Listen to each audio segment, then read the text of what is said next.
ये काम करूं, कश्मीर पे कब्जा कर लूं, ईस्ट पाकिस्तान को बाद में देख लूंगा, पहले कश्मीर को निपटा देता हूं। और उन्होंने उसके लिए जो समय चुना वो चुना 1965। क्यों चुना 1965? क्योंकि चीन से युद्ध में भारत हार चुका है, नेहरू जी मर चुके हैं, कोई ताकतवर पीएम है नहीं, फैसला कर नहीं पाएंगे। और ऊपर से इस भाई को यह भरोसा था कि यूएसए यूके इसके फेवर में है, इसको यह भरोसा था कि चीन तो हमारा सगा भाई है ही, हमारे फेवर में है ही, इसी चीन ने हराया था, चीन हमारे साथ खड़ा हुआ है, हम तो मसल देंगे, चुटकियों मसल देंगे। ऊपर से अमेरिका से टैंक मिला था, उसको पैटर्न टैंक बोलते हैं, ये मुहावरा बन गया था उस समय कि पैटर्न टैंक हमारे पास हैं, हम तो क्या नहीं कर देंगे आपका।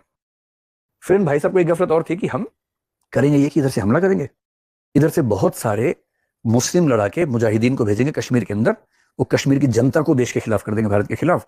और जब कश्मीर की जनता ही खिलाफ खड़ी हो जाएगी तो हम कश्मीर को जल्दी से कब्जा कर लेंगे और पाकिस्तान का हिस्सा बना लेंगे। इस वाली योजना को इन्होंने ऑपरेशन जिब्राल्टर कहा था कि हम इस तरह से करेंगे, अपने बहुत सारे लोगों को जनता के अंदर भेज के माहौल खराब करके फिर कब्जा कर लेंगे। प्लानिंग तो ऐसी करता है आदमी। तो इन भाई साहब ने इस भाव से 5 अगस्त 1965 के दिन भारत पे हमला कर दिया। 5 अगस्त ध्यान रखना, ये 5 अगस्त ही अमित शाह ने विशेष तौर पे चुना था। और 5 अगस्त 2019-2020 में 2 घटनाएं घटी थी, क्योंकि 5 अगस्त को ही भारत पर पहला बड़ा हमला पाकिस्तान ने किया था। कर तो दिया हमला। फिर बोले चीन भैया देख लो, चीन बोला क्या देख लें यार, अभी युद्ध करके हटे हम, इतनी फुर्सत थोड़ा हमारे पास है, ऐसे नहीं करना चाहिए। मतलब हथियार नहीं दिया, ज्ञान दिया कि मत करो, अच्छी बात नहीं है, छोड़ो ना, क्यों कर रहे हो।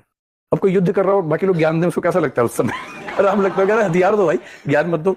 पर मिला ज्ञान केवल। अमेरिका और यूके से कहा, अमेरिका यूके भाई भाई हैं, उनसे कहा भैया हथियार भेजो। इन्होंने क्या किया, एक प्रस्ताव पारित कर दिया, और प्रस्ताव ये पारित किया कि दुनिया में कोई भी देश इन दोनों देशों को हथियार नहीं देगा। एम्बार्गो इसको बोलते हैं, एम्बार्गो। एम्बार्गो का मतलब ऐसा प्रस्ताव कि हथियार देने ही नहीं है, ताकि युद्ध न चले ज्यादा। इनके टैंक अच्छे थे पर हमारे हवाई जहाज ज्यादा अच्छे निकले। एयरफोर्स ने इन टैंकों का खूब हलवा बनाया ठीक तरीके से, और देखते देखते हमने पाकिस्तान के करीब 2000 स्क्वायर किलोमीटर का एरिया कब्जा कर लिया। वो 500-600 कर पाए, हमारे पास ज्यादा था, 3 गुना ज्यादा था। फिर यूएसएसआर ने कहा देखो इंडिया, मैं तुम्हें बड़ी बड़ी कदर करता हूं, पर तुम बात आगे बढ़ाते नहीं हो, इसलिए मैं ज्यादा कुछ नहीं कर सकता, पर मैं एक काम करता हूं, समझौता करवा देता हूं। तो उसने अपने देश के एक शहर में जिसका नाम है ताशकंद, वहां बुलाया भारत और पाकिस्तान को, समझौता करवाया। समझौता क्या करवाया कि जितना तुमने कब्जा किया वापस कर दो, जितना तुमने किया तुम वापस कर दो, वापस अपने अपने घर जाओ, हो गया। और हाथ मिलाओ, चलो अब्बा कर लो, अब्बा कर लो, कुट्टी हो गई थी ना, अब अब्बा कर लो, ऐसे ऐसे करके हो गया।